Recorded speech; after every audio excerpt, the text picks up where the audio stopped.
So let's dive into your career with Al. We're going back to 1980, I believe. Can you share this story? This is a chance encounter. Yeah, I met Al on the Dr. Demento show. Dr. Demento used to do a live show in Los Angeles, and everybody, everybody, young males in particular, loved the Dr. Demento show. And he had been on the air since 1970 or 71, something like that. And and on Sunday nights, we listened to his show live, and so I was a big fan. Al was a big fan. That's basically how Al got his start. Uh, Everyone sort of college age and younger, males predominantly, loved the Dr. Demento show. Uh, so, so there's a whole story that leads up.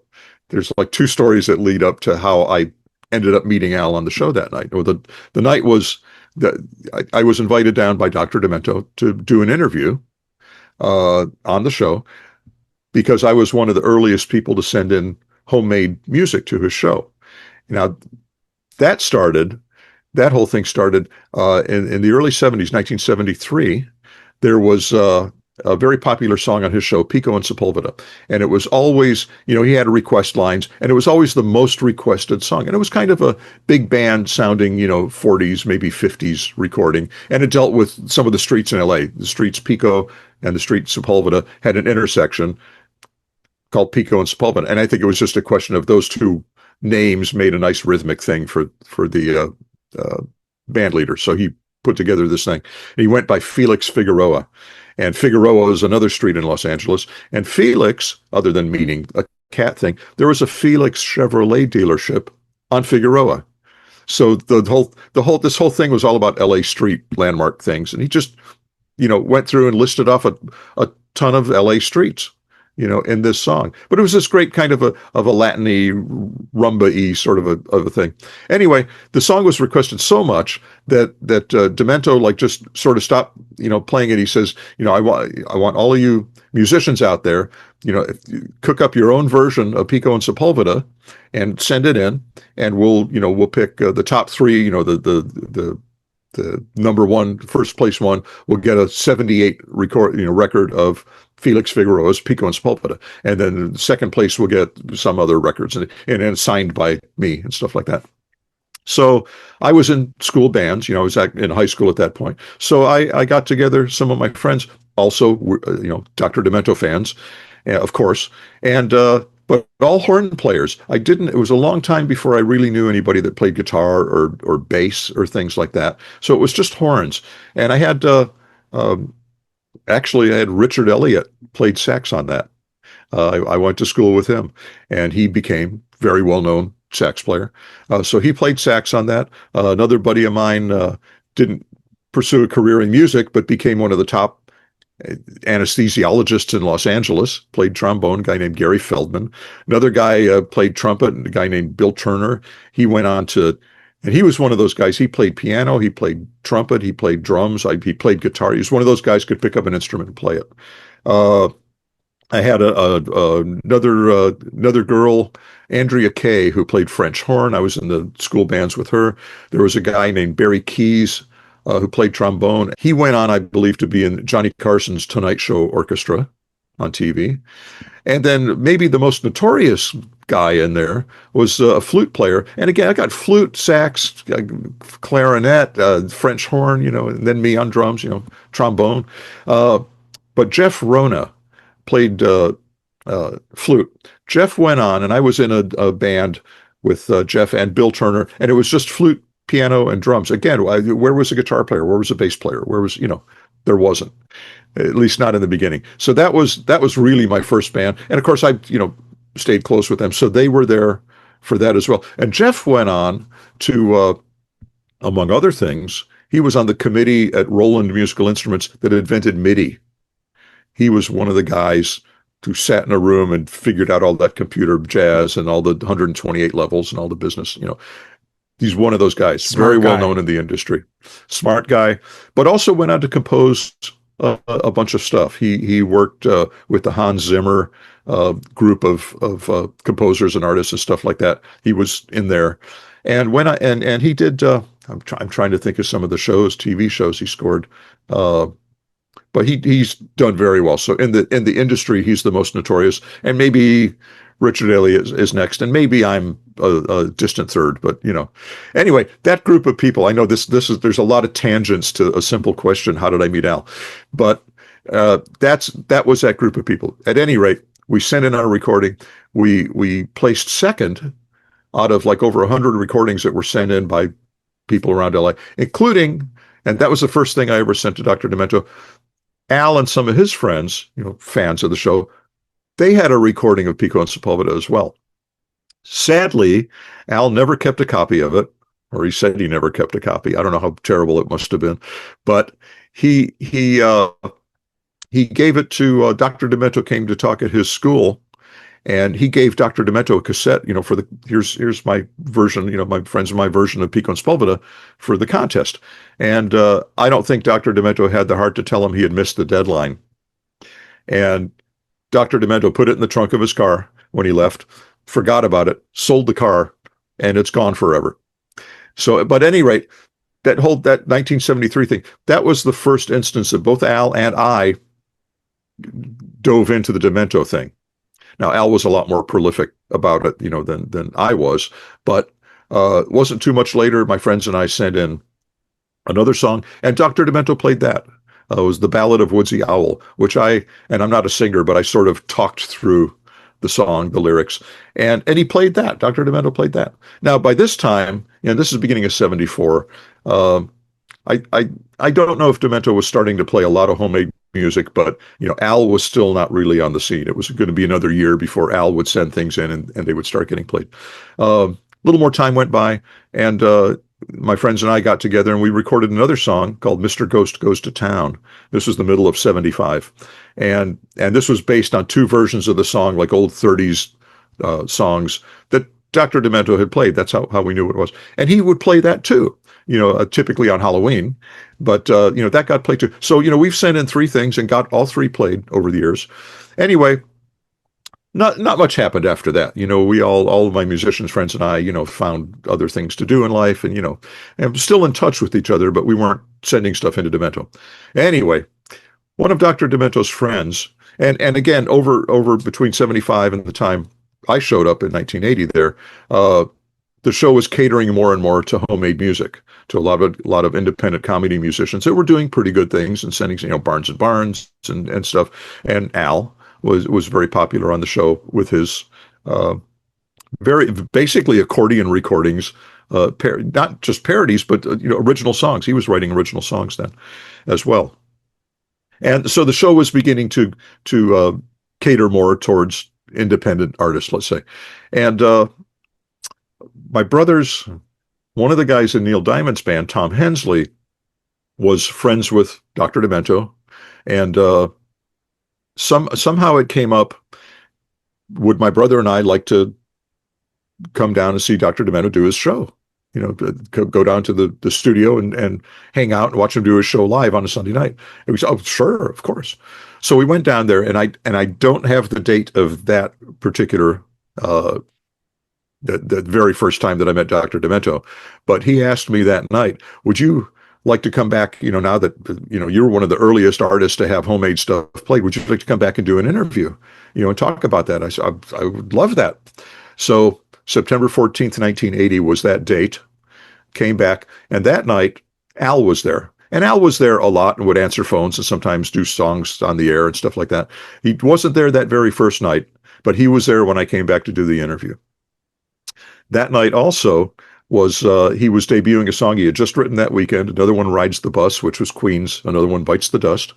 And I got roped into beating on his accordion case. Again, no, there was an accordion and just whatever sort of cast members were there with little horns and squeakers and clapping hands and singing along stuff. But there weren't really other instruments. But he kind of wanted, a beat. So, I played that. Dr. Demento happened to record it. Not just he actually rolled tape while we were playing that. That became a single later. But anyway, that's how that began. The night I met Al is the night I technically began working with him. And we exchanged phone numbers. I said, if you should have a band, I'll play drums. And he says, oh, okay.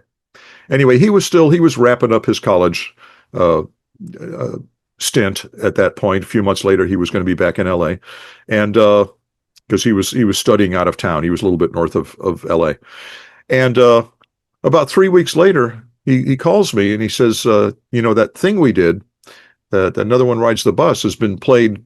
It made it to Dr. Demento was syndicated, meaning his he would do a version of the show, and stations all across the country and throughout Canada and stuff would play the show. He was on like 200 stations, not just LA. And it was a slightly different version of the show, but it mirrored the show that he had just done. And within about 10 days or something like that, he would produce another show based on that one, and that would become the syndicated show. Well, that show, that first show that came out after Another One Rides the Bus, contained Another One Rides the Bus, and went out to all those other stations, and which is fine because that's the Demento audience, and that's fine. But at a lot of those stations where they had, and the show usually aired on a Sunday night, where they would have Monday through Friday, a lot of stations have like a morning DJ team, and doing wacky stuff and playing wacky songs and comedy and all that.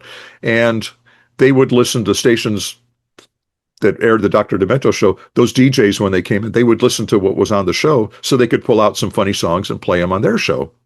Well, bunch of markets across the country pulled out Another One Rides the Bus and started playing it. So now we're getting played to a mainstream audience in drive time, which is very important. You're sitting in your car and you're locked into the radio and you got to listen to it. So Al all of a sudden is becoming a thing. And he calls, he says, that thing we did, it's being played all over the country now, like in drive time. And he says, I'm going to be back in January, and I want to record a few more things, and we'll put that and a couple of other things, and we'll make an EP, and we'll see what happens. And so that was the next beginning. There were several beginnings with him until things really caught on. But everything that happened was a turning point. And so first was just this chance meeting. I mean, it was you could not have. It was one of those right place, right time things. Al might not have been there that night that I did my interview, and we would never ever have connected. It was just one of those things, and a very it was fate. I mean, it was absolutely fate. And the fact that we didn't just say, well, bye, nice to meet you, and all that. I mean, we exchanged numbers, and it's and now I'm talking to you, so it's like I'm from the bottom to the top. We have a fan question that refers to that original meeting. This is from Daniel Anschutz. His question is, do you have a specific accordion case that you prefer drumming on? Oh boy. Well, I originally beat it was his accordion case, and we took that on the road, and unfortunately I beat it up pretty bad. I broke it. It's not really much of a case anymore. And I went and I got another case that I thought was sturdier maybe, and I beat that up too. And eventually we stopped doing the song that way. I stopped because I would have to come out from behind the drums and put the accordion case on the floor, and then they would have to put a mic on it, and I would have to beat on the accordion case. It was just, it was okay for show, but it wasn't really sonically, it wasn't really ideal. We actually, I do have a case that I like, and that it's not an accordion case, but it is the size of an accordion case, and it's a drum case, happens to be a Ludwig drum case. And excuse me, when we re-recorded a bunch of stuff for the biopic that came out, like there's Another One Rides the Buses in there. We recorded that from scratch. We didn't use the original recording, so we had a lot more control over it. But we really went for, again, we didn't try to make it sound like Queen. It was like, well, that song is just an accordion case and an accordion and hand claps and some noisemakers. That's what the song is. We're not trying to make it sound like Queen. So I dug out, Al's original accordion case, which I still have. It was not really suitable, So I got this other case, and I went through and I had several other cases and suitcases and things, and I would pound on them and go, that doesn't sound quite like, And this one particular case really sounded like that original one. So we brought that into the studio, and Al was impressed. I mean, he hadn't seen it before, but we brought it in and used that, and it really does sound It sounds like the original one. So I'd have to say at this point, my favorite case is actually a drum case, not an accordion case at all. Whether it ever comes back out and is seen or heard again, I don't know. But glad to come back around and 42 years later reproduce that original thing. And the good news is I didn't beat the heck out of this one, so it's still a good case. And I'll use it again if things ever really go south and the band shrinks and the tours shrink and we're back to playing clubs and it's just me and Al again. you know, I'll bring that case out and we'll go out the way we came in.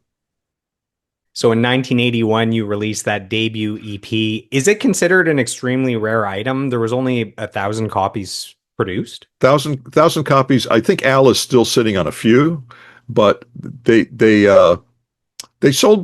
went pretty quick. There wasn't really ever a time where it's like, oh, we got 300 left. I don't know what we're going to do. It was like maybe there was 100 left after, a short time. And I think over the years, those are probably gone out. I mean, I don't even know if I have a spare. I have one for the archive, and I think that's it.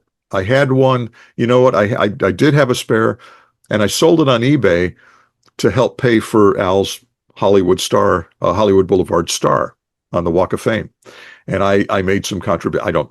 Well, if Al is watching this, now that I contributed about $5,000 to the star by selling some of the extra stuff that I had, the extra Al stuff, and sent that money into the people that were organizing that. And so that's, a little bit of that star is mine. But I think I think I had that spare copy, and I think it's gone. Once in a while, they show up on eBay or places like that, and they fetch $400, $500, $600, maybe more.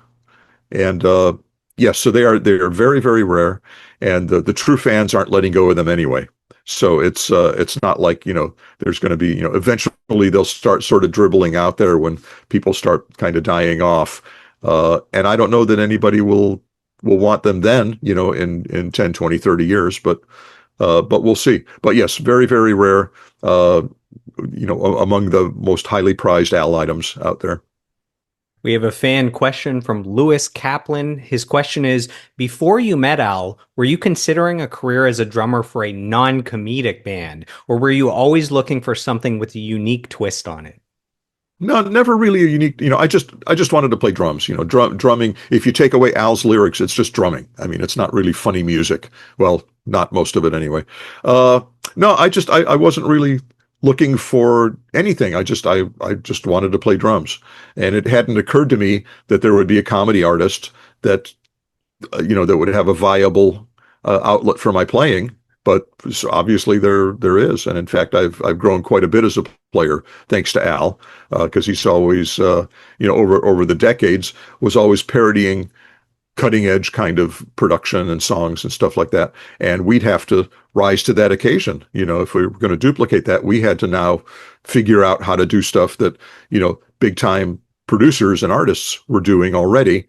And in the process, we all learned a lot. We learned quite a bit. I mean, I got into programming where I would probably not have done that otherwise. I mean, I didn't use machines or anything prior to meeting Al.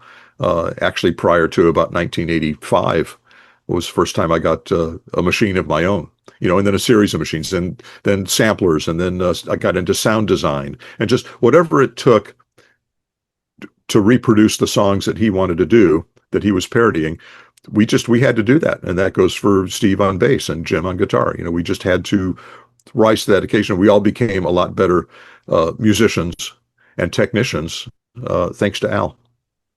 In 1983, you guys released the self-titled debut album. It featured Another One Rides the Bus as well as Ricky and I Love Rocky Road. The album debuts at number 139 on the Billboard Top 200 charts. Were you surprised that this debut album charted, or could you feel that momentum that this is something pretty big? We didn't know. We really didn't know what to expect or what, I mean, first off, it's a comedy album. So it's, is it going to be a number one album? Well, not at that time anyway. I don't know. I think it was cool. I probably went out and bought a Billboard magazine and took that page out and have it in my archive somewhere, because we appeared on there. So we were excited that anybody, was buying it at all, I guess. but as far as what that meant or what it could become, no idea. I had no idea. The album didn't sell extremely well. I mean, it eventually went gold, which is 500,000 copies. Uh, cassette, CD, and LP.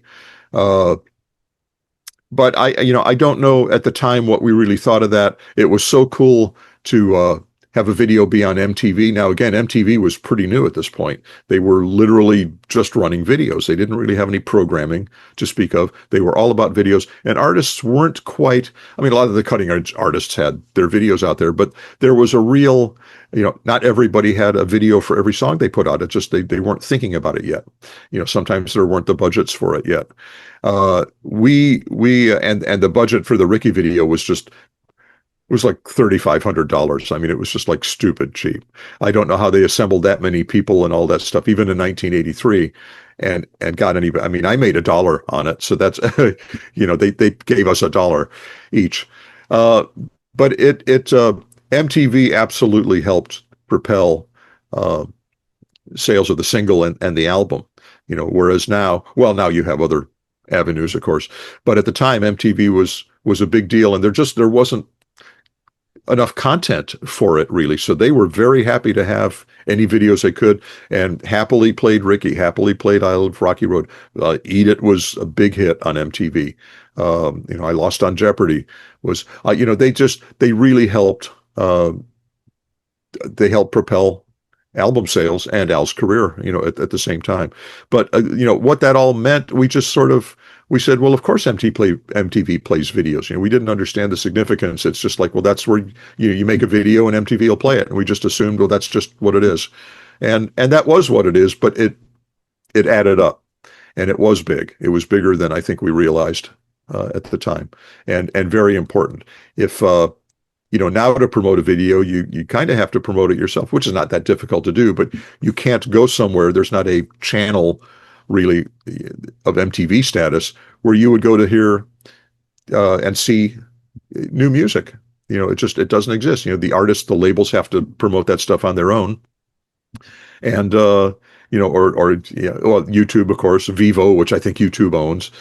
There's a few of those kind of channels, but at the time, at that first album, MTV was it, and extremely important. But again, it's like, oh, well, that's just part of what we're doing. We're signed to a label, and they send a video to this music channel, and they air it, and we sell a few records, and that's it.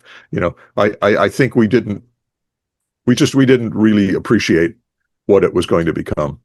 Certainly not based on that. I think once when the next album came out and went gold within a few months, I think then we began to appreciate that the ball was rolling, and and how important all of that stuff really was. We have a fan question from William King. He says, I'd love to hear about the early days of touring. What was it like touring with Jim, Steve, and Al when they first started? It's not like the big tours today, that's for sure. Oh, no, no, no, no. Well, our first tour, it was actually not even our tour.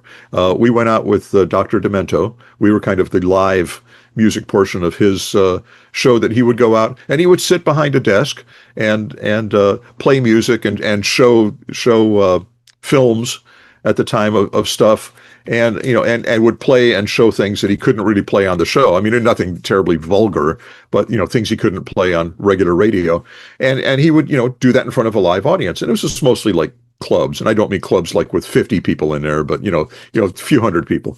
And so we were the live musical relief to come out, and again, we were known on his show, so it was not a surprise. And the first album was out, so it was we were promoting that.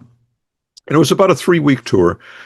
We doubled up in hotel rooms. I shared a room with Al because I had been friends with him, and Jim and Steve had worked together in Florida, so they shared a room together. Dr. Demento had his own room, and then our, I guess, tour manager was Al's manager, who also happened to be Dr. Demento's manager, Jay Levy. In fact, Jay is still Al's manager today, 44 plus years later. And still hanging in there and still guiding Al's career. So it was the 6 of us were out there.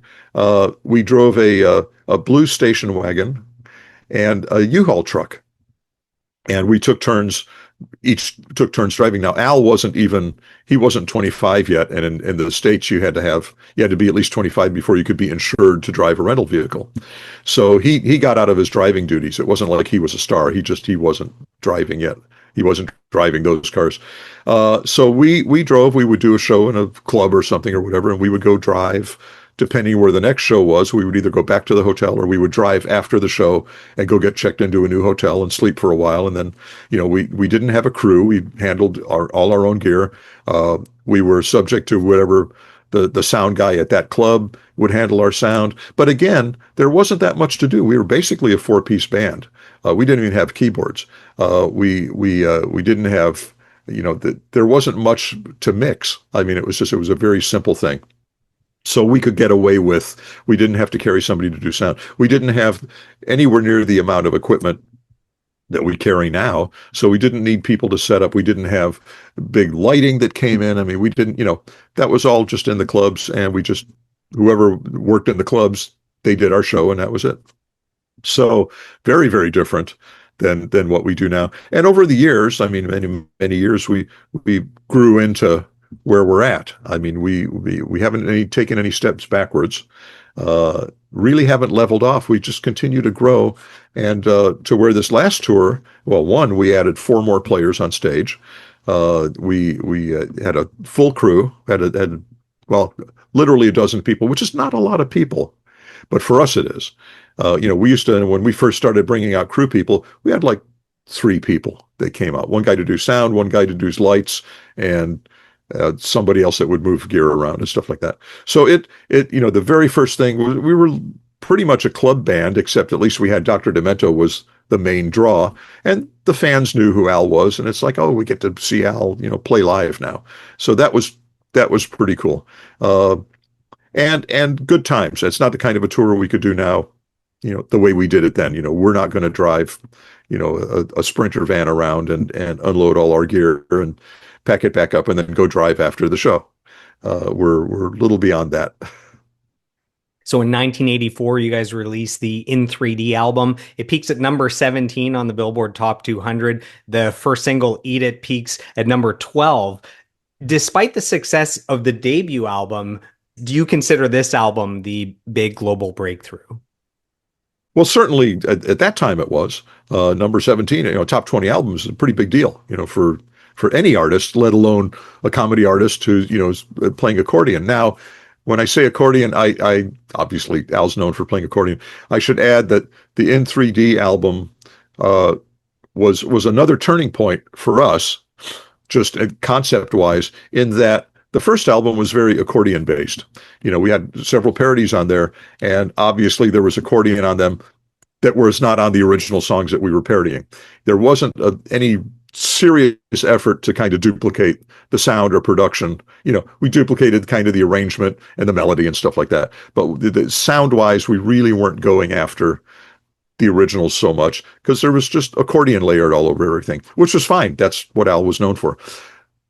At some point before we started recording the next album, and I don't know where the idea came from, if the label had suggested it or if Rick Derringer, our producer, had suggested. There's another story about how Rick came into this thing.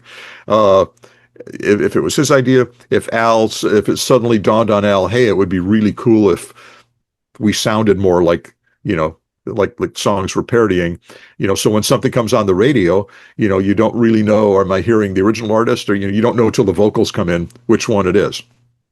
And, but there was a more concerted effort, and we did pretty good, with the technology and our ability at the time of copying, 80, maybe 90% of the sound and the vibe of the original song that we were parodying. I listen, you listen to Eat It compared to Beat It, and it's like, well, it's kind of different. But at the time, nobody was that savvy, and we did pretty good on that. And Eat It was a hit. I Lost on Jeopardy, which sounded kind of like Greg Kihn. I mean, it sounded, a lot more like Greg Kihn than it would have if we'd done it on the first album. There was accordion all over it. So In 3D was a turning point in terms of our approach to the song's production, and I think the success. I don't know that Eat It would have been the hit that it was if there'd been accordion all over it. Maybe on the Dr. Demento show, it would have been limited to that, but would it have appealed to more of a mainstream audience? Would MTV have played that video, and made a big deal about it? And MTV was definitely on board because it was, a lot of artists were putting out serious videos and artistic, this and that. And Al's stuff was fun, and funny. And so that was a nice it was a little bit of comic relief for MTV as well. So they absolutely, I don't think there was ever a question about them playing a video, during the time that they actually played videos. I don't know what they're doing now, but they're certainly not playing videos. I want to share just a few accolades for that album. So Eat It was a worldwide hit. It went to #1 in Australia. You mentioned before that this album was Weird Al's first gold album. And Yeah. Eat It won the Grammy for Best Comedy Performance, which was the first Grammy Award. So those three things, a #1 single, gold album, Grammy Award. Can you try to put into words what those three things meant to you? And if you remember hearing the news about those, if maybe a manager contacted you? Oh, well, no, of course, and as far as the Grammys, you never really know until you see the broadcast because it's live and they don't say, a week in advance, hey, Al's going to get the Grammy, make sure you watch. It's like, make sure you watch because, Al could win a Grammy. And of course he did. I think at that point, I think we all thought, okay, well, this is, we're on our way, or, or this is big, or it could be big, or whatever. We, again, it was all relative, to the first album. This was far and away a better effort, and sales wise and chart wise and everything else. So I think we knew, or thought, that things were beginning to really, you know could become something, could remain something, now that we've shown everyone we can do this all new stuff. So we were all, pretty excited about it, and booked some more, dates, of course. Now, actually, the dates were booked in advance. We went out literally as Eat It was being released and as the album was being released. So they didn't know too much about who they were going to see. They were, people were coming out, and we toured early in 1984. I think the end of February we went out, and again as part of Dr. Demento's live show. Now this time we had an actual, like, a tour manager came out. No crew yet, I don't think, but we went out. We had sort of a motorhome kind of a thing, not a big motorhome, but a smallish motorhome that we again took turns driving. Not Al, but and now we had graduated from a U-Haul truck to a Ryder truck, one of those yellow trucks, which we also drove. And during this time, during the 3 or 4 weeks that we went out on that tour, Eat It was becoming huge on MTV. The album was selling, and suddenly people were actually coming to these Dr. Demento shows to see Al, and it began to turn around. I mean, they were really there to see Al. And we went back out later in that year, and without Dr. Demento. Now we were on our own. Now we had these 2 or 3 guys in the crew. Now we had an actual bus. Now we didn't have enough equipment where we needed a truck. So the bays under the bus where luggage would normally go, that's literally where our stuff went. We were still playing clubs or other places where, they provided all the lights and stuff like that, but our guys would run the lights and the sound, but we didn't carry that equipment. It was going to be a little while longer before we started carrying a lot of the production that went into the shows in later years. So it was still very, very early on, and it was still very innocent. But we knew that things could and were beginning to take off, and which was very exciting. And Al was starting to get noticed. And we, as his band, were starting to get noticed by, in my case, by some of the drum equipment companies.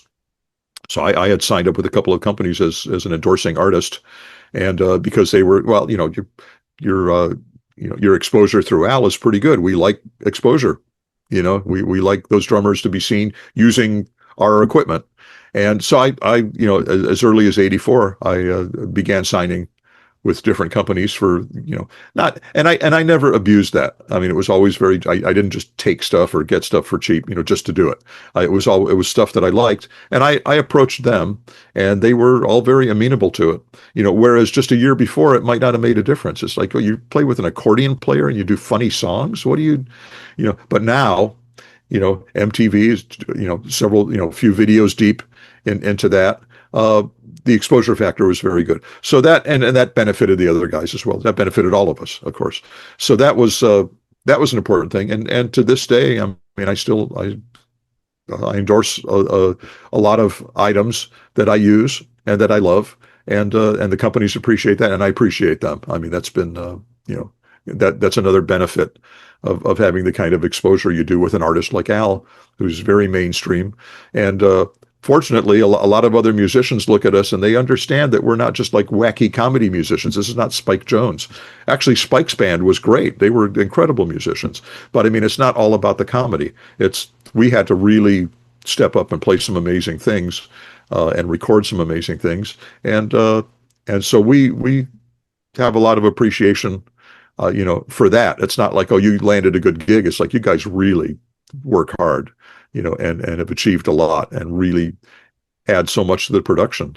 Some guys go out there, and a lot of comedians would probably go out there and just use a track and just sing to that and call it that. But this is like a whole show. I mean, it's been that way, and it's grown that way over the years. I mean, we've been doing the production since really '87, I think, was the first time we really got into the bigger production. And do you think that that might be part of the reason why you have that longevity and continued success is people maybe come out for the comedy and then realize there's world-class musicians and they're seeing a legit concert? Well, yeah, yeah, it's absolutely, people come out and it's the entire show, and it's a show. It's not just a concert. There's video, there's costumes, there's lighting. It's almost like a Broadway show, about a band. And they do appreciate that. They do understand that it's not just about the lyrics, and it's not just about Al kind of being wacky or the fact that he plays accordion on a lot of stuff. It's not the novelty. It's the entire thing. It's the production. And I dare say that it grew into almost like a Broadway show, just a lot louder and a lot funnier. Uh, but where was I going with this? Something about how good we were. Oh yeah, no, the audiences definitely appreciated as the whole package, and in fact, there was a point where the show was billed as a rock and comedy a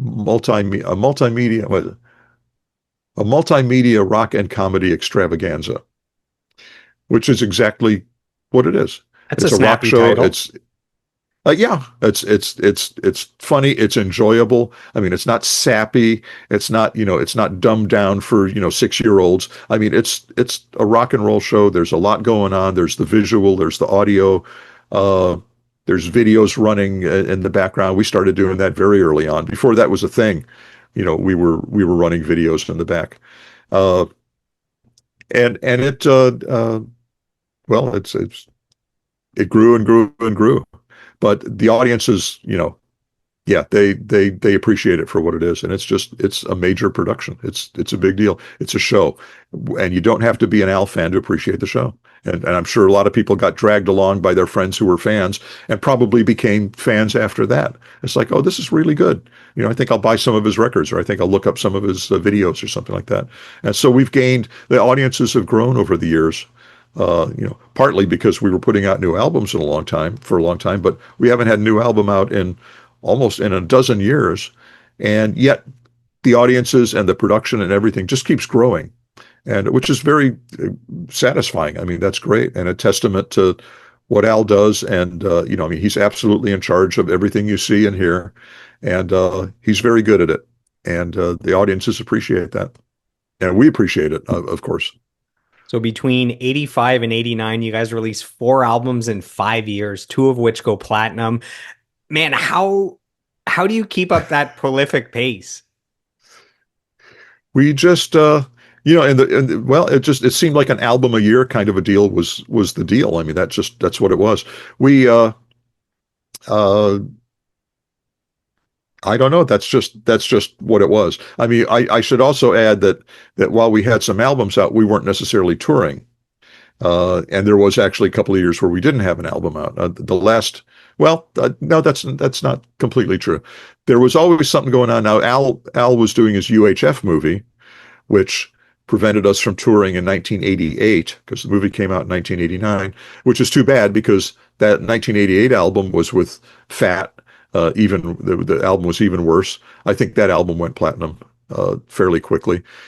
We certainly could have, should have, normally would have toured on that album. But Al was busy with the movie. Album was selling very well, so it's like, well, that's we'll get onto the road again eventually. Well, eventually became 1992 with another album in between, which was then Off the Deep End, which was Smells Like Nirvana. Again, hailed as another turning point. But yeah, there was a lot going on. We the albums weren't all successful, and the 1986 album Polka Party, which I didn't think was a bad album. I thought it was a very good album. It didn't sell very well. And we didn't really have a plan for touring on it. So when in 1987, the Monkees, who had just had a very successful tour in 1986, their MTV 20th anniversary kind of revival sparked this whole incredibly successful tour. They booked another tour for 1987 in big venues, 12, 15,000 seat venues, and invited us along as the opening act. Now, we weren't really thinking about, or would it have made financial sense to try and tour on this latest album, even though we had 3 successful albums before it. We certainly, like A Surgeon, Eat It, we certainly could have gone out and done it. But we jumped at the chance to go out with the Monkees. Well, great. We'll, be playing to open up to some new audiences. They'll have all the production and the lighting and all the stuff, and and we'll just come out, and we'll play our stuff, and then, that's it. And except that the Monkees tour that they had booked, again, they thought it was going to be as successful as 1986, wasn't quite as successful. I think everyone that wanted to see the Monkees did so in 1986, and a lot of them didn't come back in 87. So the turnout wasn't as great. We still played all these big venues, but they weren't sold out by any stretch.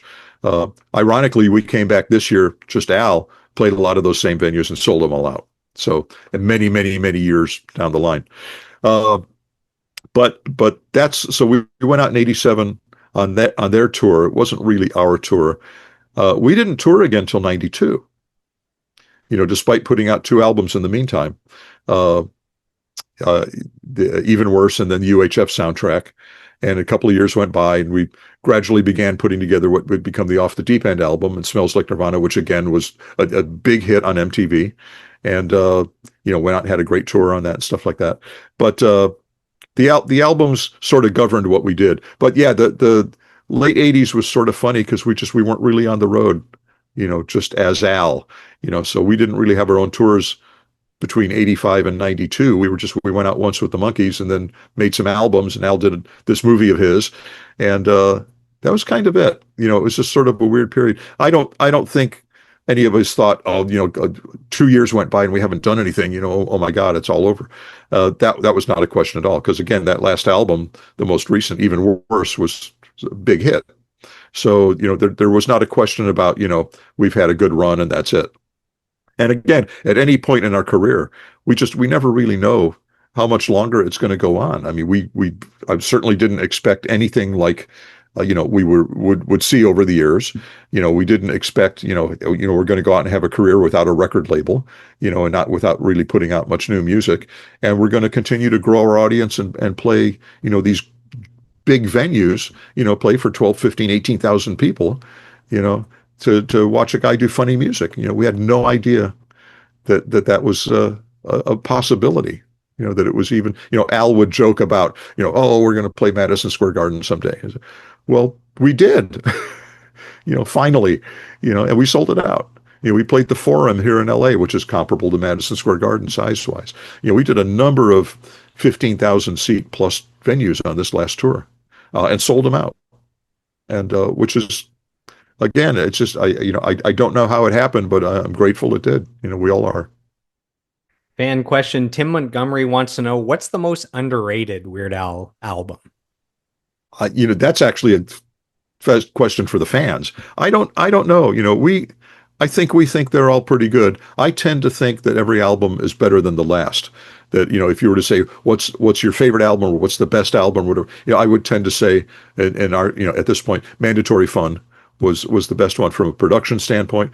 Certainly it was a number one album, but I mean, as far as an actual product, I always think that our best work is on the latest album. Because we've just over the years we've grown and gotten better at what we did. And Al's become a better writer and I think is more selective about the songs that he parodies and stuff like that. Not that he never was, but he's a lot more meticulous about stuff these days than he was, 20 years ago or 30 or 40 years ago. But that's just part of the growth process. It wasn't something he thought, oh, I'm going to engineer this plan to, I'm going to figure out a way to do, fool all the fans and trick them into No, he wants to do a great job and he wants it to be right and he wants it to just sound great and he wants it to be, I don't know if things are ever perfect, but he wants it to be perfect. He wants it to be he wants it the way he wants it. And what he wants is a great product. He wants things, he has very high standards. And fortunately, the players he got in this band, still with him today, have the same high standards. We didn't have to be told, we didn't learn that from him. He just happened upon three other guys that were of the same mind. So when it was like, oh, we're going to, after the first album, it's like, oh, well, now we're going to start doing songs, the parodies. We want them to sound more like the original song, the original Target song. I was like, okay. And we just did that. Okay, well, we'll do that. And we all got much better at it, to where if you were to listen to the instrumentals on Mandatory Fun and could listen to the instrumentals of the songs we were parodying, the originals, you'd be very hard pressed to tell them apart. You would really, if it weren't for vocals, you would probably not know which song you were listening to, and which is great. I mean, that's what we wanted. That's a compliment to the band. Yeah. Well, we're all very proud of what we've become, and it was sort of that's just the direction we were always going, is to just grow and improve, and which is what you want to do in life. You want to grow. So it wasn't like, oh, Al's getting more picky. We better, work hard so we can keep up with him. It's like, no, we just all knew that's how you grow. And it worked. So we have some kind words sent in from another world-class drummer. This is from Topher Stott, who's played drums for Big Boy from Outkast, Alice Cooper, and Stephen Page from the Bare Naked Ladies. And Topher says, I've always loved his playing. John is a musician whose mastery goes far beyond technical skill. He possesses an extraordinary ability to internalize and embody the essence of other drummers. For over 30 years, he's consistently captured not just the sound, but the very vibe, groove, and energy of the most prominent songs of the day, translating them into performances that feel astonishingly authentic. For me, what sets John apart is his remarkable ear and intentionality of joy behind the drums. And he always has cool drum sets, another drummer would notice, right? And he says, please thank him for all the great music. All the best, John. That's from Topher Stott. Oh, thank you, Topher. Only 30 years that we've been making good sounds. He's not giving you enough credit here. That's very kind. Thank you. Wow. I'll take it. I'll take it. I mean, the thing about emulating other drummers, I always say what I call it is that, it's fun and challenging and a growth experience to be these other drummers on these records. And it goes beyond just doing the parodies where it's like, well, there's the song we're targeting. You'll know what to do. Listen to the song and do what's on there. Well, that doesn't require any creative thought. It's work, but I don't have to make up parts. But when on the originals, most of Al's originals are based on sound like other groups, well-known groups, songs. Some of them you could say that sounds like Weezer's song or whatever, or this sounds a little like Aerosmith's song, or this sounds like, you could sort of figure out what group we're going after without actually stealing or copying anything they're doing. And in those cases, I have to be that drummer. I have to think like that drummer because we're working up parts from scratch as a band. And It's like now I have to put myself in his headspace. Like when we did Craigslist, which is sort of was very much of a Doors sounding thing. In fact, Ray Manzarek played keyboards on it. Al got Ray to play keyboards on the Doors sound-alike song. It was very, very, very cool. I had to put myself as well, what would John Densmore do if Al brought him into the studio also to sound like a Doors record without actually copying something he did, you know? Uh, and I mean, there are some signature parts, you know, and fills and things like that. But to put myself in their head, you know, to be that drummer, not just part wise, but sound wise. I mean, I'm responsible for my drums sounding like they're supposed to sound for that kind of song. It's not just a lot of studio trickery. I mean, I have to start out with the right gear. Consequently, I've amassed a lot of equipment, yeah, a lot of equipment, and so there aren't too many sounds I can't make. And actually, eventually, for what it's worth, like on Mandatory Fun, of all the parodies we did, uh, they were all programmed. There wasn't one live drum thing in the parodies. I think all of the originals we did was all live band stuff. But all of the parodies, which again are typically the singles, uh, that was all programmed. And in fact, that was either for any given song, that was either Steve J and I did all of the parts, or Jim West and I did all of the parts. And those were the tracks, is what we created, and a lot of sound design in that, which I'm very proud of. Some of the things I've done with that, and that's all about listening. Well, it's not all about one. You have to listen, and two, you have to know. It's like, well, now how do I make that sound? You know, what do I have to do to make that sound? Because you can't always, actually with AI now, you can kind of pull out some samples and things like that. That wasn't possible last time we recorded. And I don't know that I would have done that. I really pride myself in creating sounds. And I have a large sample library, but as such, I'm able to combine sounds, like snare drums in particular, are sometimes two or three sounds combined, and you listen to it and you're not sure what it is, but I listen to it and it's like, well, I hear a hand clap on there. I hear like a single, you know, I hear that in there, that little snap that's not part of the snare drum. And there's a snare drum in there. I think I hear a little bit of a clop, like kind of a rim click, you know, like a cross stick sort of a deal, you know, for a little bit of a tack. I hear that in there that's not part of either of those other. And you put them together at different levels, and suddenly you've got a new snare sound that's replicates the one that I'm hearing on the record. There was one interesting time I couldn't quite figure it out, and we were doing a song called uh, I think called Inactive, which is a parody of Radioactive by Imagine Dragons, and I couldn't quite figure out. It was very, very lush production, and I couldn't quite figure out the snare sound in there. And the snare is an important kick and snare, the two most important drum sounds.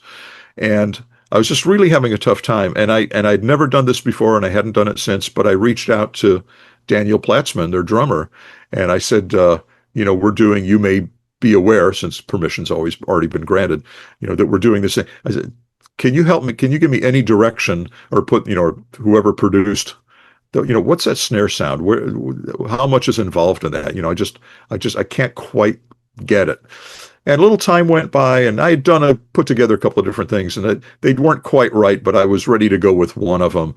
And I hadn't heard from him, and I thought, well, he's, you know, whatever. And like literally the day I was going to send the stuff to Al, send the files, he came back and he sent me like a stem of the actual snare part from Radioactive. And and listening to it, it's like I never would have heard all this. There was like a sweep, there was a little gap, there was this. I never would have got that from hearing it in their track. I couldn't extract all of that, and so I had the actual real thing, and I sent that in, and I sent in a note to Alan, the engineer. I said, "This is the snare. Do not compress it. Don't EQ it. This is actually really the snare from that record. So that's the thing." And that made a big difference, and I was very grateful to him for doing that. And I did eventually meet him. They were based in Las Vegas, and we played Las Vegas. And he and the bass player came to the show and got a chance to say hi. And you know, it was very cool. I've actually, thanks to my position and association, and especially the longevity with Al, I got to meet a lot of great players. Not just drummers, but I mean a lot of great musicians. But have been able to approach and have otherwise been introduced to a lot of great players, which is very cool. And I've met some of the guys that I've emulated on record, and Were they chatted with them usually about it. But that honored? uh, I guess I don't know if they paid. Your drum playing and the parodying and having chosen their song, that's an honor to the original artist, I would think. Yeah, I guess so. I mean, I think they probably listened to what I did and compared to what they did, and it's like, well, he's about 90% there, but it's like, which is actually okay, because that's, to the average listener, that sounds just like it. So when we did Bedrock Anthem, which is a combination of two Chili Peppers songs, Red Hot Chili Peppers song, uh, I got pretty close on that. I was very happy with the part I did on that. Well, I met Chad Smith. I don't know if I'd met him before that, but I met him after. In fact, I took a picture, and we both did, because in the video I'm wearing these horns. So we took a picture, and we both like are doing little horns, and he was very nice. And I'd run into him a few times. I don't know that he mentioned anything about, oh, you nailed my part, or you didn't nail my part, or I'm flattered that you tried to nail my part, or whatever it was. I don't think that was ever the discussion. It's just, kind of, so how are you doing? So you guys going out on the road, stuff like that, just things musicians talk about. um I had I had I had actually I'd given a recording of uh uh Jurassic yeah, Jurassic Park, which was MacArthur Park, which Hal Blaine played on. And I knew Hal, and I gave him a recording of that, before it was released. I said, "This is me being you," on the Richard Harris song on MacArthur Park. And he thought it was, or he said it was very good. And I did a pretty good job on that. I mean, it was very cool and at that point in my career, certainly I knew that was Hal on drums. I mean, there was a point probably in the 70s where I became aware really of who Hal was, and what he had done and his body of work. And it was very cool to become friends with him. But I had presented him with a recording of me being him. And there was another thing, we did a Beach Boys sounding thing, and he played on a ton of the Beach Boys stuff. And I gave him a recording of that, too, like an early Beach Boys surf sounding thing. And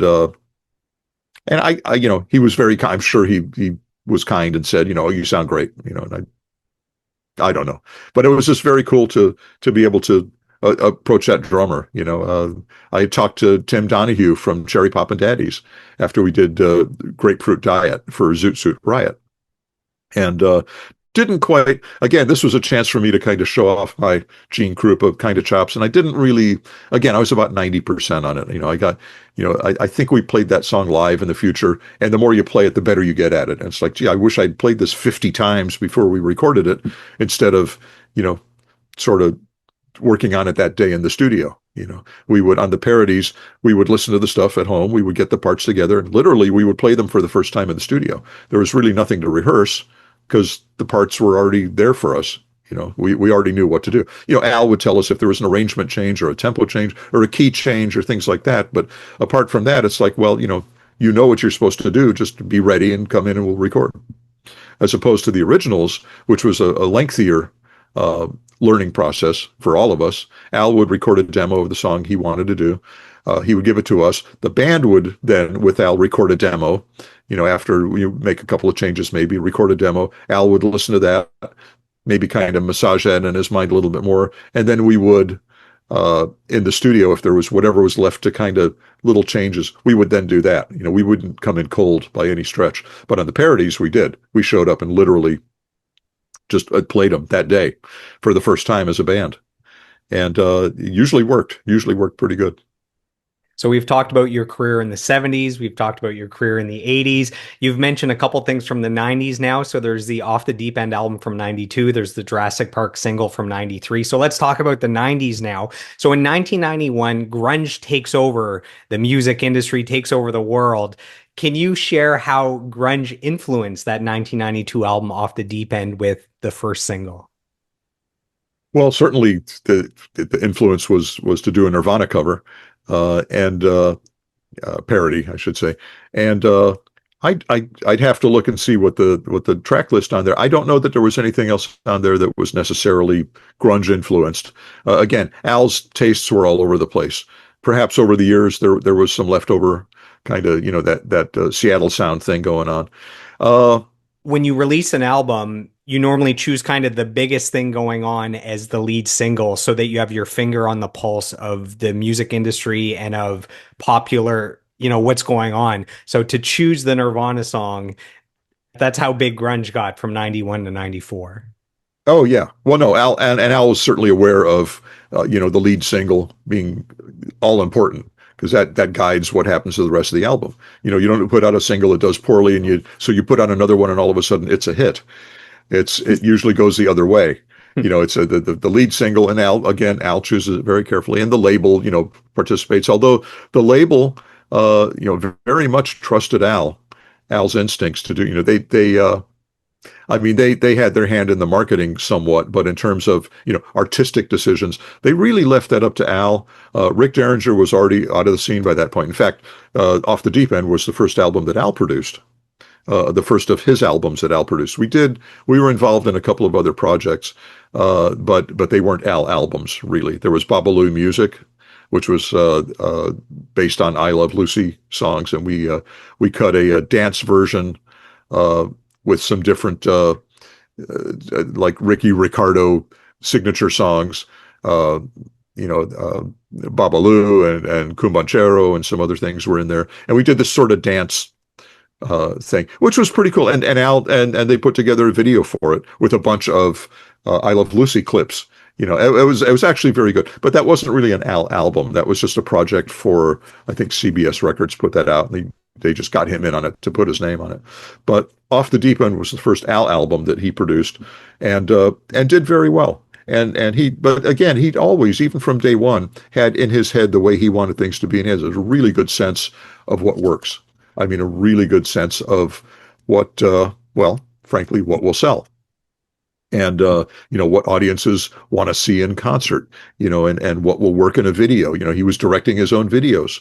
I don't think he directed "Smells Like Nirvana," but on the next album, he directed his first Al video, which was Bedrock Anthem, which was, I think, the lead single. Actually, no. Jurassic Park was the lead single off of that album, off of Alapalooza. And Bedrock Anthem was, I believe, the second, and great video for that. There was an animated video for Jurassic Park with a little animated Al in it at times. And anyway, but yeah, as far as Al knowing what was popular and what would sell and what would gain attention and what would work well, very good sense of that, very good instincts for that. And with grunge as big as it was, and with Pearl Jam and Stone Temple Pilots and all the rest happening at the time, and Alice in Chains, it was obvious. I mean, it was very, very obvious.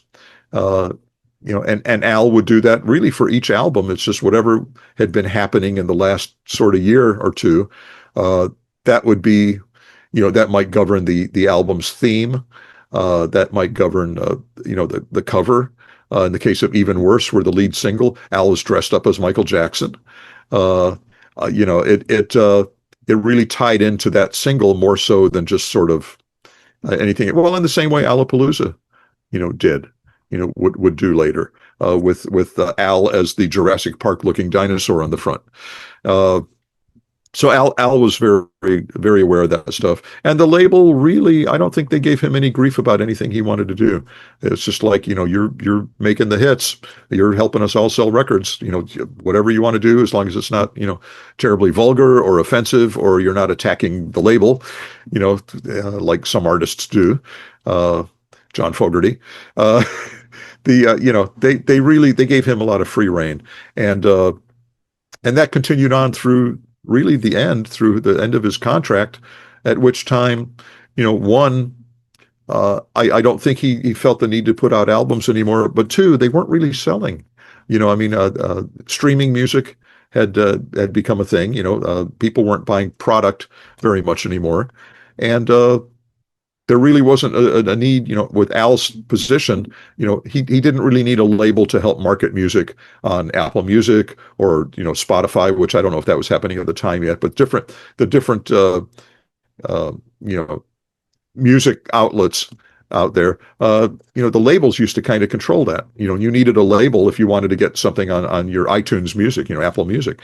And now it's like, no, if you're the artist, you have your people call our people, and we'll take care of it. You're going to help sell streams, so we deal directly with you. So he didn't really need a label for anything anymore. Certainly not to sell records, and not to promote his music.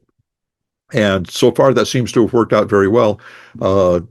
It's translated really, into great concert ticket sales, which is where the bulk of our exposure and the bulk of our money comes from. I mean, we like doing this. We don't do it for free, but, we certainly couldn't exist just selling records anymore. Whereas there was a time where that provided a lot of revenue. It just had changed. And Al was well aware of that. It's like, we don't need a label anymore. We're not going to sell records, where we need a label to do that. So he was right. Another good instinct. Not a lot of artists can leave later labels. So in 1993, you guys released the album Alapalooza. This is a very important album for me because I am 8 years old when this comes out. And the Jurassic Park single with its accompanying music video, I was obsessed with. And this is what hooked me at 8 years old as a lifelong Weird Al fan. And I've owned a bunch of albums since then, but this was the debut. Now, that single and that album had more success here in Canada than any other country. The single Jurassic Park went to number 5 in Canada, and the album went double platinum in Canada. So ridiculous things happening in Canada. And I want you to lie to me right now, John. And I want you to tell me it's because when I was 8 years old, I showed that video to all my 8-year-old friends and anyone that would pay attention. And that is why there was such success in Canada. Lie to me, John. Lie to me. There's no question. We didn't do that well in Canada until that year. And now I know why. So thank you, Joel. Thank you so much. You're so very welcome. You should get a double platinum album for that. I'll send you mine. I'll scratch my name out and write yours in a Sharpie. And then I will take down every album cover here and just put up that plaque for you. And I wasn't crazy falling in love with that video because that video got a Grammy nomination for Best Short Form Music Video. So even the critics acknowledged that video was awesome. Well, it was very popular to like Al. At that point, in the very early 80s and maybe through the 80s or whatever, Al was a novelty. He wasn't important. He didn't have any staying power. Who knew how long that, it was kind of a flash in the pan looking sort of a deal that turned out to not be that at all. And I mean, we certainly didn't know, but we're very glad that it wasn't a short-lived career. And by the 90s, certainly, of 10 years into his career, it was obvious he was there to stay. And yeah, we had a couple of albums that didn't do great. We had several that did really, really well. And so it was very obvious that he was a force and that he was legit, and that, he still picked up the accordion, and he was changing, making funny lyrics about songs. But that he was a force. He was an artist. He had become mainstream, the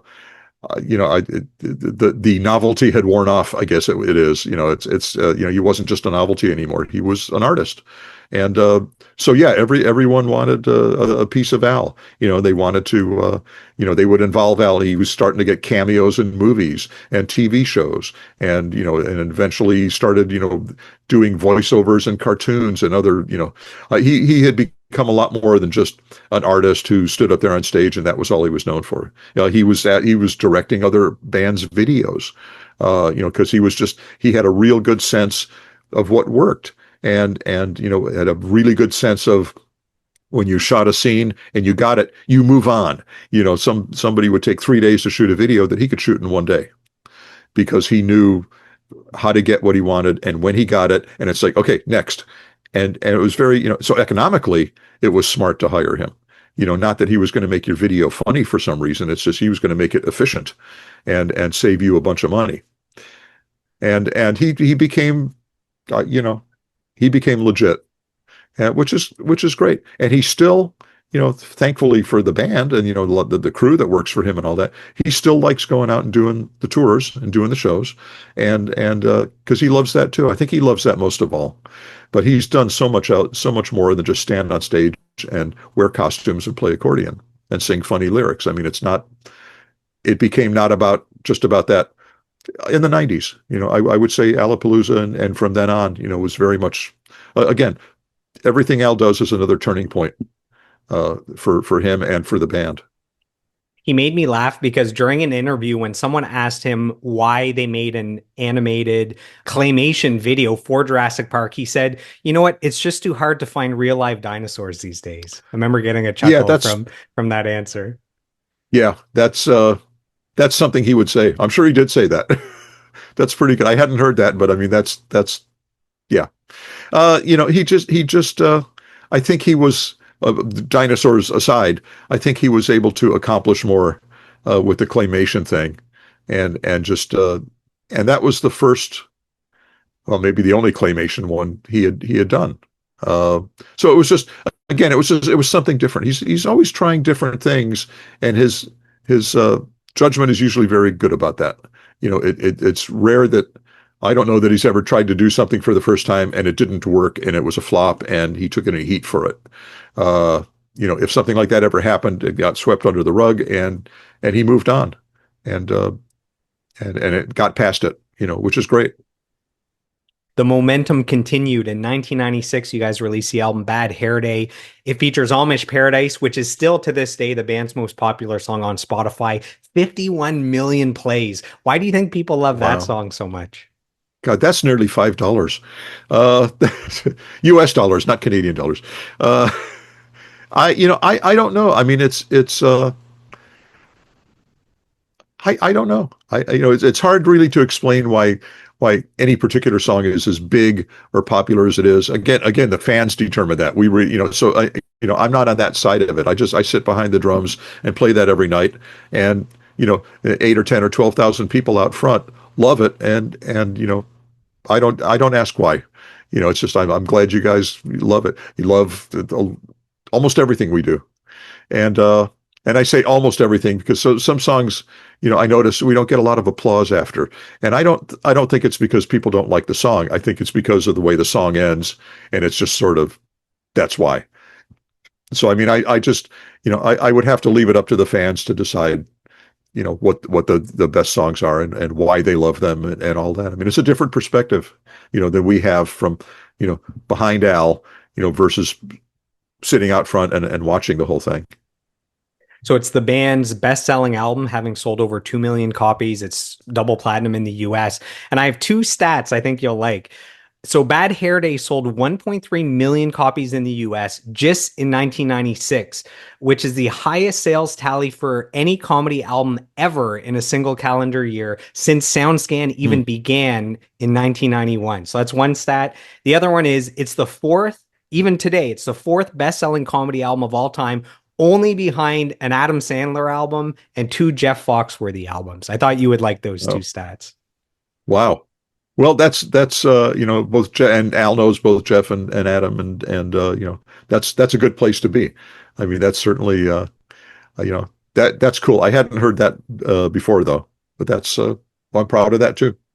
I know that Bad Hair Day had sold very well early on. I don't know what happened, but we only just in the last few years got our double platinum plaque, How our dare they album, take and that long? so that's up on my wall. And long after the LP era, they still made LPs, and made them the silver. And it's my physically biggest award, which is pretty cool. So you're Uh, telling me if you just received that plaque now that I'm going to get my double platinum plaque in like 30 years from now. that Yes, you may have it after I. So we have a fan question. This is from Chris Perillo. And Chris says, Chris. yeah, Chris says, first, tell him I said hi. And second, was there ever a drummer whose style or specific fill was exceptionally difficult to replicate? They were all easy. They're so easy. They No, they're all hard. Uh, yeah, I don't know. I mean, there were things I probably worked on more than others. In the end, I think I got, if I can get like 90% to sound like the original, if there's something kind of technically difficult, and I can get like 90% there in the context of the record, I'm fine. I mean, the record as a whole has to be a little closer to 100%, but as far as my part, unless it's a signature part, uh, again, I mean, there's a lot of that kind of stuff. Like Grapefruit Diet was one of those things with all the tom work and stuff in it. Uh, I feel like if you got it at 100%, it would sound like you just sampled the drums. well, and there was stuff that I got 100%, but those were all, well, mostly programmed things. And that's easy to do because then it's like, well, you have complete control over that. There's no human, flow. There's no, you're hitting a snare and one snare hit didn't quite sound like the other. I mean, there's none of those anomalies. And I dare say that I've got to 100%, okay, 99.9% on a lot of the songs. And I would say that's mostly on that last album. As far as parts that I played, we haven't tried anything so difficult that I couldn't get really, really close. And and I'm very proud of that, and that's cool. I will say something about Chris. Chris is an old acquaintance of mine, and he just recently gave me this plastic thing. That's Chris. That's me, long time ago. Beautiful head And of and hair. yeah, and that's Chris Perillo. Where is he? There we go. Thank you, Chris. Okay. He gave this to me, and we ran into each other on this last tour, and he gave this to me, and so now he knows I kept it. So, thank you. There, we got documentation for him there. So there's one more album in the 90s, 1999, you released Running with Scissors. I own that album. I love that album so much. I found that the singles were undeniable. The Saga Begins, It's All About the Pentiums, and Pretty Fly for a Rabbi. I just want to take a moment to say that the songwriting for the song The Saga Begins, that's absolute genius. For me as a songwriter, that's absolute mastery of storytelling. And I feel like maybe Al doesn't get credit as a songwriter for how much talent he actually has. They look like maybe, oh, he's parodying something, but the actual songwriting, telling the entire story within that song, and it fits in place with the lyrics and the delivery of the original song. Oh yeah. I just listen to that. I listened to the entire discography, Weird Al discography, a bunch of times to make sure I was ready for this interview. And when we got to that song, I couldn't even fathom how a human being could write that song. I'm in awe of the delivery of that song. Am I overdoing it here? I don't know. No, he's very good at what he does. He's very, very, very good. And I know this is middle of our career so far. He remains very, very, very good at what he does. And that's why we continue to do what we do. That's why people continue to come see us. That's why up till 12 years ago, people continue to buy the albums, and he's really good. He's very, very good.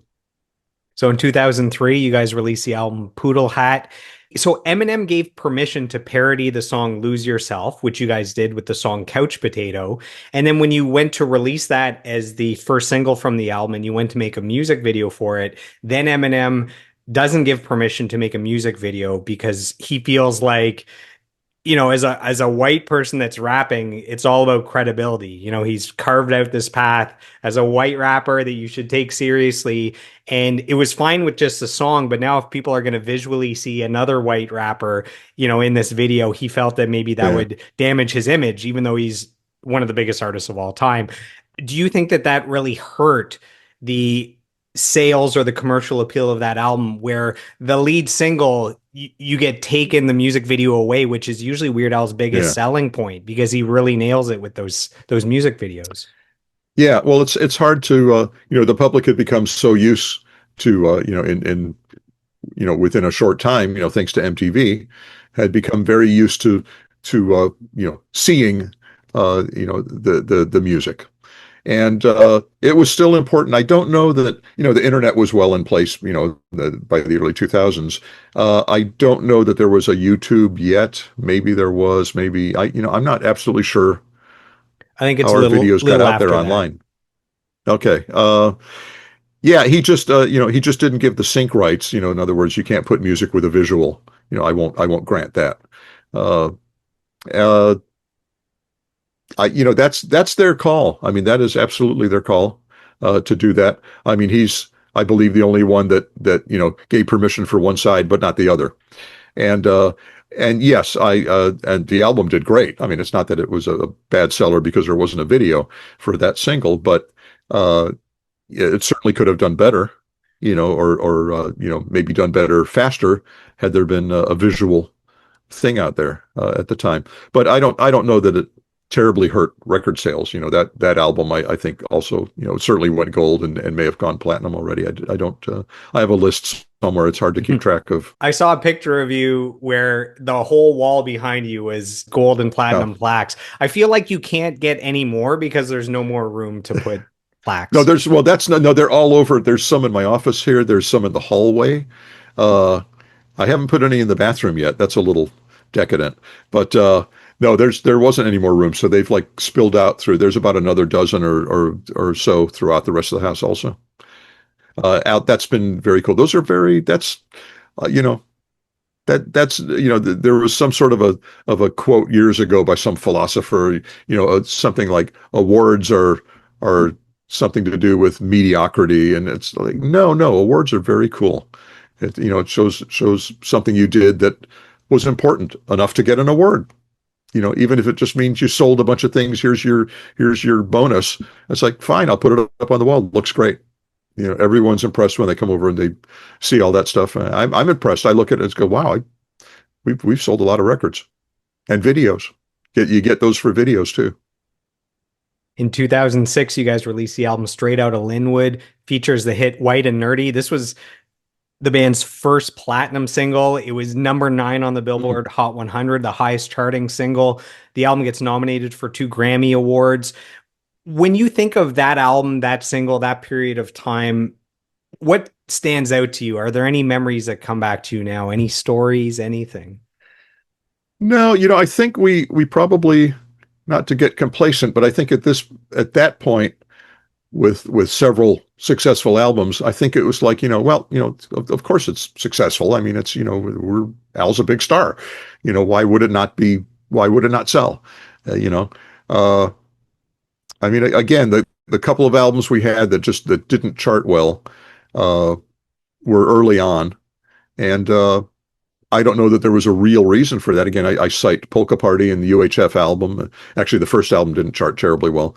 Uh, but we were on a roll, and we had consistently been putting out hit albums, and I think it was just sort of like, well, it's another hit album, that's good. Let's work on a tour, uh, start thinking about the next album, which would be 5 years away. Actually, we weren't in the beginning. We did an album a year, maybe every other year, and all of a sudden, it's 5 years between albums, and at least in the case of Straight Outta Linwood to Alpocalypse, was 2006 to 2011.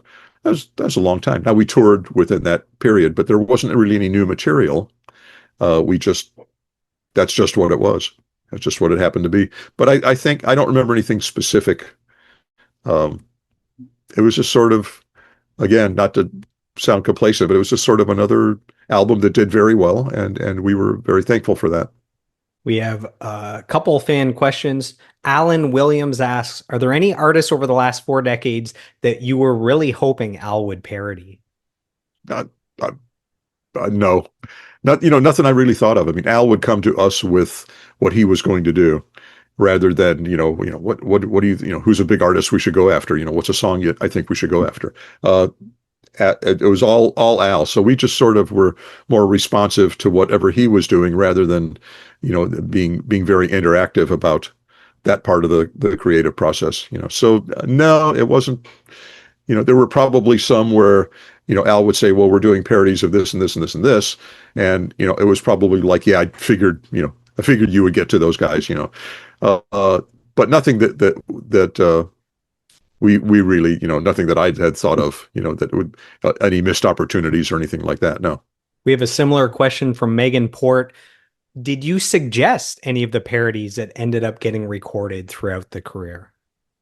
No, So no, it's we just, always Weird Al has a vision for something.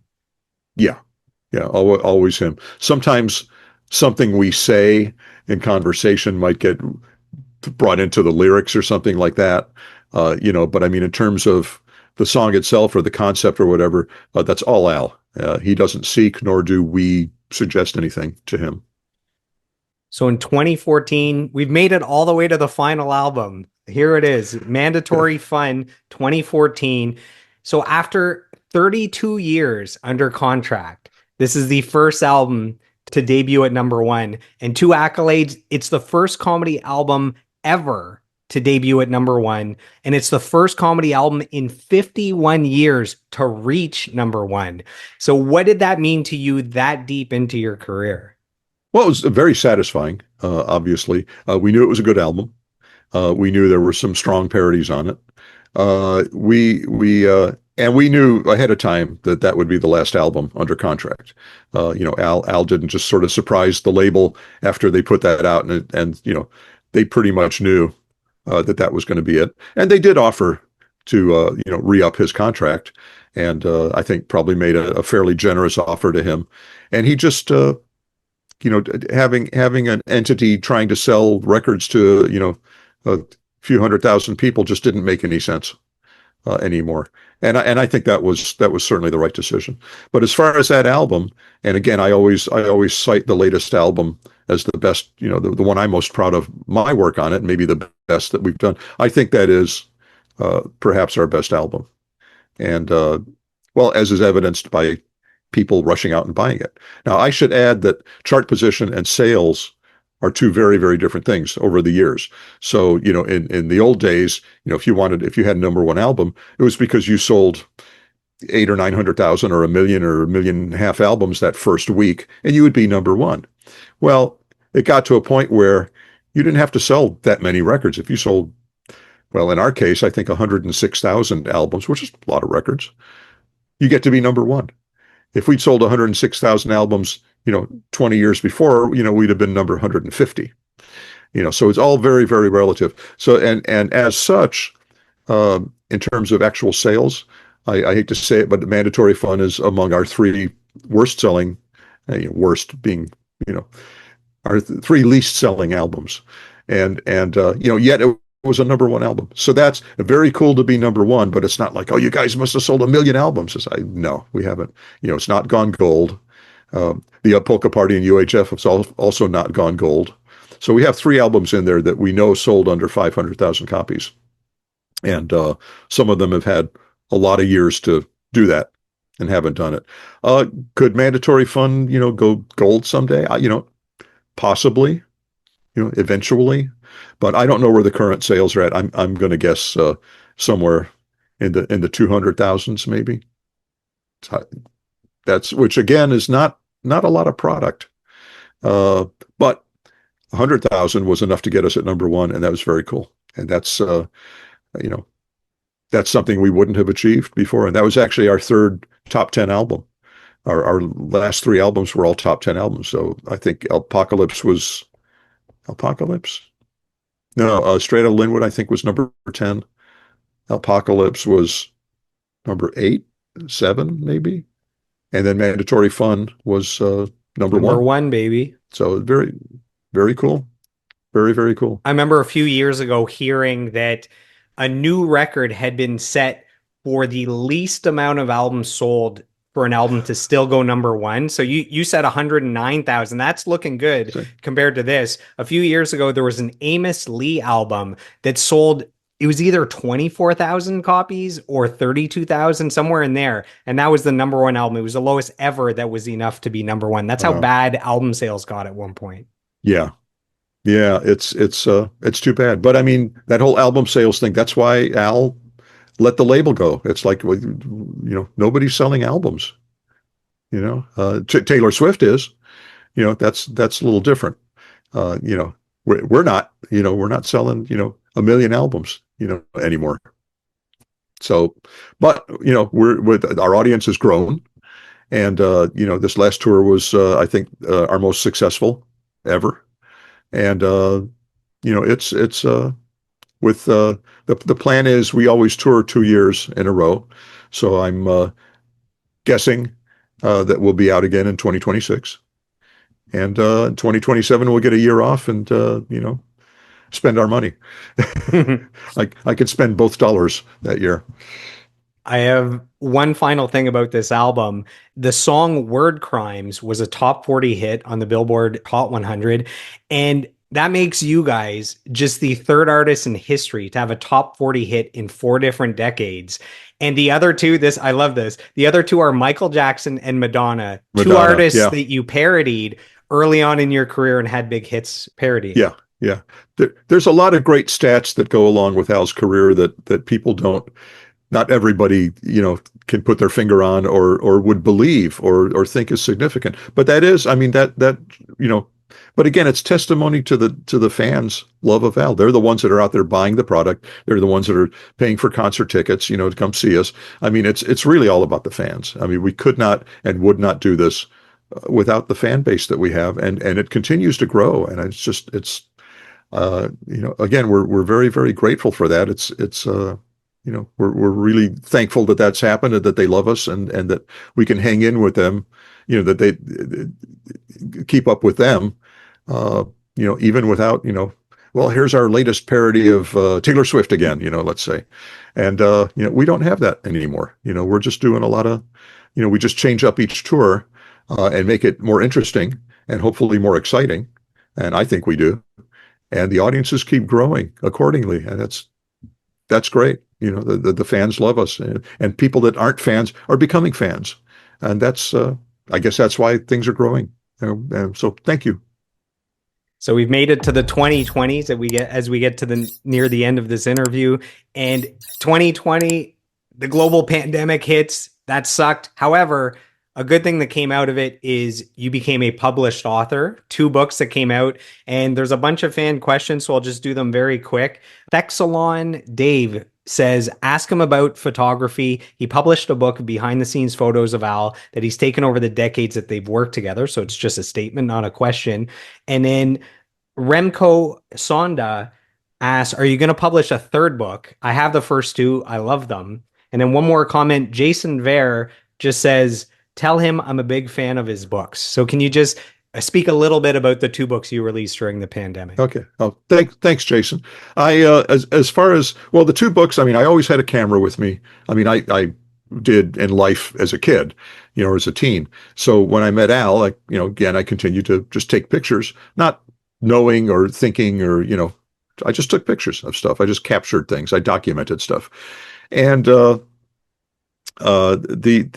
concept of a book I sort of, and I had contributed photos because I had photos that nobody else had. I had photos on the sets of videos before we would hire a set photographer. I just was there with the camera. It's like, oh, just let John just take pictures. That's fine. And so a lot of my pictures got published. There was a book that came out in 2012 by Nathan Rabin called the Weird Al book. A lot of my photos in that book. There was the label. After we had already left the label, they own all of the masters to Al's products. So they put out an accordion box set, and in the bellows of the accordion, all the albums went in. So they put out a vinyl version and a CD version, and they put out a 122-page book, most of which were my photos. So again, that was out there. A couple of guys from Sony came out to the house a couple of times, went through all my stuff, with me. We picked out photos. I scanned everything. I did, this was before I had scanned negatives, mind you. But there was, at some point, I had a bunch of black and white photos from the early 80s that I had not taken and gotten printed. I had just had a contact sheet, just a sheet literally with the strips of negatives so you could see what everything was and see the frame numbers and stuff. And really nobody had ever seen those. Now, a couple of the photos were pretty good and got used for some things, but most of them were not, hadn't been seen or published.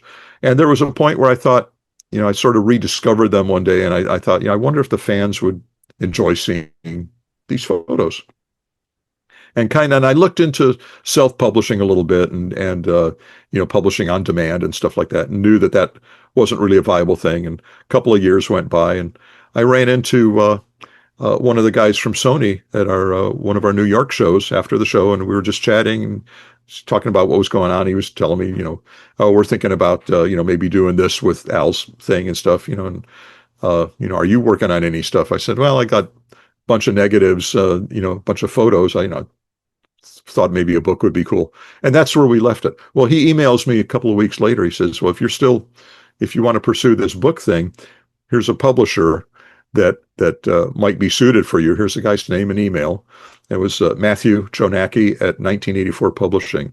And he publishes pop culture coffee table books, which fits in exactly with what, the audience for a bunch of photos of Al. So I contacted him, and within a week we signed a contract. And it was the right thing to do. I had all my negatives scanned and went through. I ran them, everything. Of course, I ran by Al. If some of the other guys were in the photos, I ran them by do you mind if I want to publish these, and got the okay on basically everything, and put together like a 200-page book, something like that. And with just black and white photos, again, most of which had never been seen. And those that had been seen, these were all taken from the negatives. So these were like dead clean. The density was better. The clarity was really nice. They were really, really, really nice photos. And the publisher was a legitimate publisher. I mean, the books are available in an Amazon, a Barnes and Noble, and independent stores, and worldwide. Actually, they were available in Canada, Europe, Australia, and then the idea for a second book came up, but I had to then go through and scan all my color negatives. And again, a lot of these pictures have been published. A lot of them appeared on the website before, but they were taken from prints, not the artist formerly known as Prince, but a print of a. And they and unfortunately for the web stuff, and I started Al's website back in 1995, and so the prints were scanned and sized for monitors at the time. If you were really grooving, you had an 800 by 600 monitor. That was huge. So they were really geared towards that. They were geared towards the fact that people were downloading content online and couldn't download big files. So these prints were like 20, maybe 25K. So they were small, they were crunchy. Anyway, now we have the opportunity to present these things, in better quality than ever. And so we came out with the second book, Lights, Camera, Accordion. And those are all the all color photos spanning 1981 through about 2006. So a 25-year period. The black and white book, which was called Black and White and Weird All Over, was just a very short period that I shot black and white with Al. After that, I don't think I shot black and white again. It was like 1983 to 86. And again, those hadn't been seen. Both books got really great reviews. Al was very kind and let me sell them as merch on the tours. So in 2022, we sold the black and white book. In fact, sold out of it. The publisher ran out of books, and which is great. Always a good there's problem still to some, have.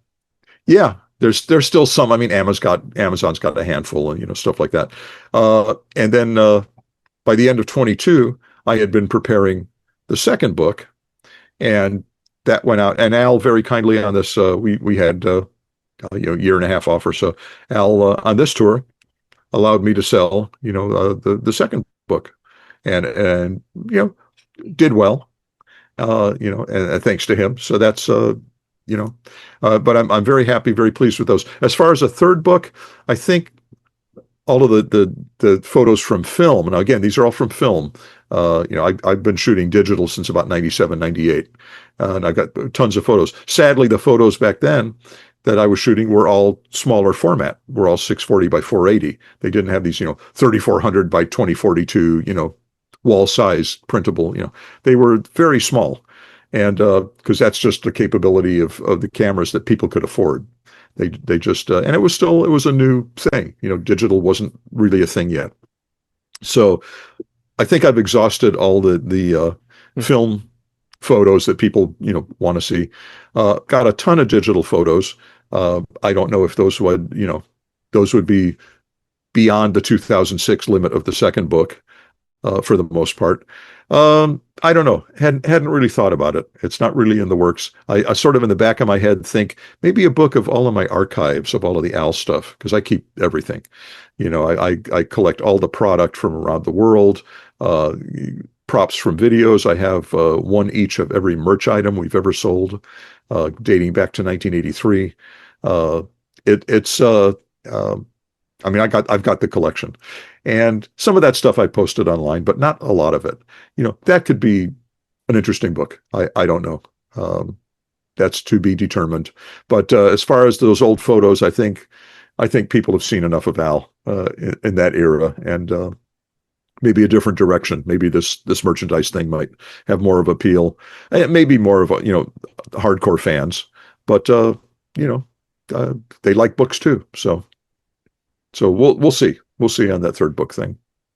So we have the final quote of the interview. This is sent in from a drummer in a band that sold 30 million albums. So this is from Casey Grillo, the drummer for the metal band Queensryche. And Oh, Casey wow. says, as a drummer, I've always looked up to John Bermuda Schwartz. His versatility and attention to detail are next level. No matter the genre, he brings the perfect balance of feel, tone, and groove every time. I really dig his playing. That's from Casey Grillo. Wow. Thank you. We should have done that Queensryche song I suggested. Darn. That's well. I'm very flattered. Wow. Thank you, Casey. That's I'll take that too. Those are very nice quotes. Wow. You're not making these up, are you? They really I said do not that? have the creativity to make these up. No. Wow. Well, thank you. Well, Topher and Christopher and Casey, thank you so much. So when you look back on your life and career, what are you most proud of and what are you most grateful for? Uh, I'm proud of my association with Al, of course. That's a very cool thing. That's brought me a fair amount of attention and paid a few bills. Uh, I think the fact that I got to do and I'm continuing to do what I wanted to do, what I said I wanted to do when I was 12 years old, that I actually got to do that is pretty cool. I mean, that's a big deal. I don't think everybody gets to do that, and particularly not in the arts. I mean, you can't forge a career in music or acting or writing or anything just because you want to. There's got to be somebody out there who will buy your product, who will hire you, who wants to hear or see what you do. And without that, and without being able to get in that position, and a lot of it is right place, right time, uh, you can't, there's not really a career path that you can follow. There's no training. You don't get a degree and then go out and show that to somebody and suddenly you have a career in music. It doesn't work that way. So I'm very proud and grateful and that I've been able to do what I wanted to do and make a career of it, and I'm still doing it. I mean, I was so lucky to hook up with someone, and we didn't see it coming, that would have just this tremendous lengthy career, and it's not over yet. It's not over till he says it is. It looks like, and he's happy with the way things are going. So I think we're going to do this, till one of us dies. No, actually, if I go, he'll get Casey on drums, and they could do that Queensryche parody finally, and and have the part be right. If you could sit down next to your 10-year-old self and you could whisper words of advice with everything you've learned since 10 years old, the mentorship, the life lessons, the experiences, the ups and downs, failures and successes, if you could whisper these words of advice into cute little John's ear sitting there to help guide him through this human experience, what do you say to him? Wow, uh, that's such a hard thing because I didn't really go through life sort of with, other than that I liked playing drums. I didn't really have a plan or a creed or a mission or any of that stuff. I mean, I just decided I wanted to play drums for a living and got to do that, and everything that happened in between was just sort of happened.